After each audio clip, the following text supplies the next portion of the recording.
Hello viewers, my name is LB Thapa and you are welcome to my channel, The Roaming Post. Actually, today I am going to tell you a story of an artist who had left Kathmandu with his family and tried to establish himself as a wood carver in Pokhara. I hope you would like to listen to the story of this artist. It is the story of his struggle and success as an artist. At a time when traditional skills stand on their last legs, there are a handful of artisans who have resorted to keeping traditional skills alive. I have recently met a local wood carver in Pokhara who is committed to carrying out the rich knowledge of wood carving despite several obstacles. His name is Vajracharya.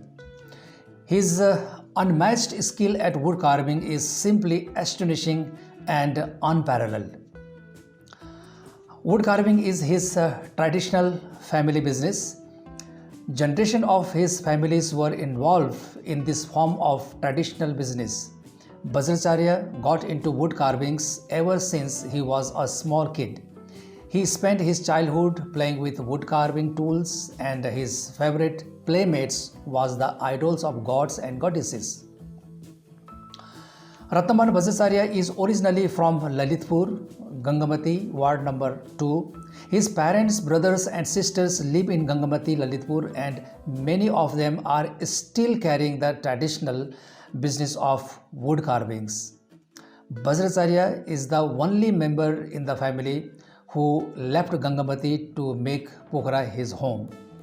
This came as a big surprise for the family, as no one had ever thought of leaving the Kathmandu valley. Generations of their families lived in Lalitpur and continued their family business. Lalitpur was their fort where they earned their livelihood and public recognition as artisans of par excellence. For the first time, Vajracharya had visited Pokhara in 1993. He was well aware of a prosperous Newar community living in Pokhara. However, he noticed that not a single Newar was involved in the wood carving business in Pokhara. He immediately decided to become the first person to introduce wood carving tradition to Pokhara.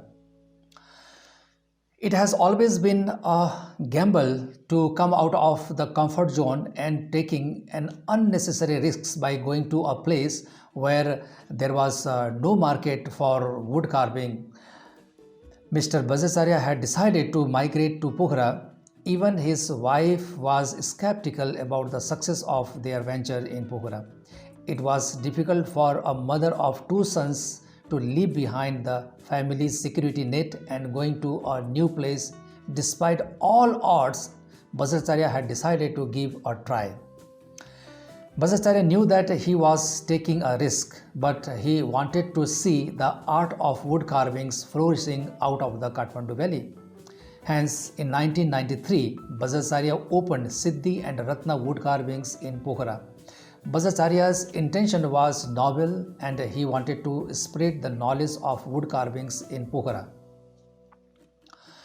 However, even after spending several months, he was not able to sell even a single item he had produced. Despite rich embellishments and intricate designs on wood windows, doors and tables, there were no buyers of his art. This was enough to demoralize an artisan who was just trying to make a living in a new place. Vajracharya's early foray into selling embellished windows, doors and tables could not bring critical success, and there was a time when he had to struggle to meet his daily expenses.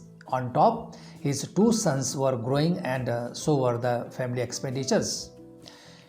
Pressing financial needs forced him to visit furniture shops and request them to sell the items he had made. It was truly a tough time for his family. Despite all oddity, he believed in his art and talent and refused to give in. Gradually, Vajracharya's efforts bore fruits. Pokhreli people started showing interest in his skill, and Vajracharya started getting orders from different walks of people. Looking at his early success, even other wood carvers began coming to Pokhara from Kathmandu.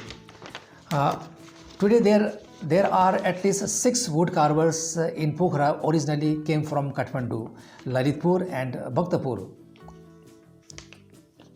Over the last few decades, the rich tradition of wood carving has been losing its ground fast. The younger generations are not interested in carrying on the traditional profession of wood carving. The numbers of silpakars are decreasing every passing year. Young boys and girls who study in colleges and universities do not have the passions to spend hours honing their skills of wood carvings. Even Bhattacharya tried his best to encourage his sons and daughter to learn the art, but they flatly refused. In a situation like this, it is a matter of worry that how the glorious history of Nepali wood carvings still survive in the future. Today, Nepali silpakars are facing many problems. The urban housing systems has reduced the use of wood crafts. Modern day houses have more demand for synthetic doors and sliding windows. They don't need any artistic designs on their doors and windows.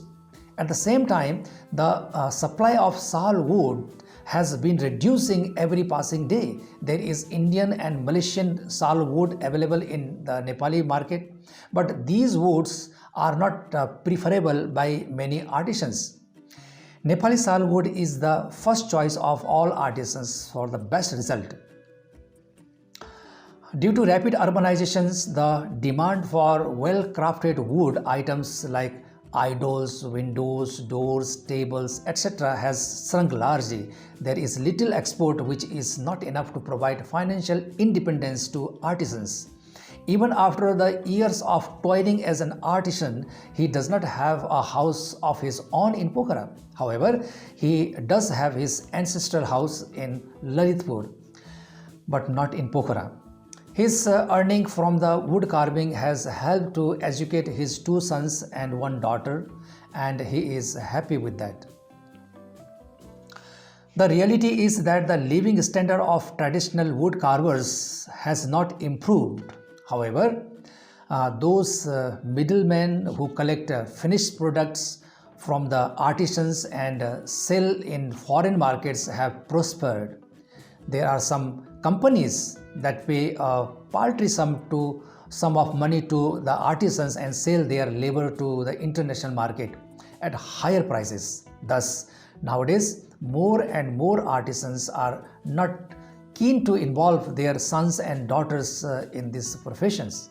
As a result, there is an acute shortage of skilled wood carvers in the country.